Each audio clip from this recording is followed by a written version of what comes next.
বান্দা শোনো, আমি আল্লাহ তাআলা তোমাকে ডাকতেছি, তোমার মনের মধ্যে কি চাওয়া আছে, তোমার মধ্যে কি বেদনা আছে, কি আশঙ্কা আছে, তুমি আমি আল্লাহর কাছে চাও। বান্দা তুমি যখন সিজদার মধ্যে তাইকা আমি আল্লাহর কাছে যা চাইবা, আমি আল্লাহ তোমাকে তাই দান করে দিব। আল্লাহ নবী আরশাদ করে উম্মত রে, বান্দা যখন সিজদার মধ্যে পড়ে যায়, স্বয়ং আল্লাহ তাআলা বান্দার মাথার মধ্যে হাত তুলে বলে বান্দাকে সান্ত্বনা দে।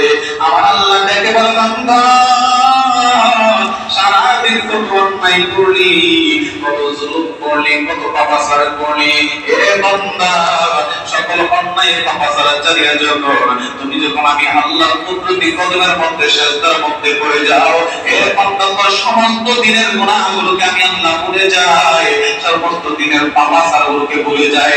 তুমি যখন আমার কুদরতি কদমের মধ্যে পড়ে গেলে বান্দা, আমি আল্লাহর প্রশংসা করো, আমি আল্লাহর জন্য চোখের পানি ফেলায় কান্না করো, আমি আল্লাহ তোমার সমস্ত জিন্দেগীর গুনাহগুলোকে মাফ করে দিয়া সমস্ত জিন্দেগীর গুনাহগুলোকে আমি আল্লাহ তোমার আমলনামার মধ্যে নেক দ্বারা পরিপূর্ণ করে দে।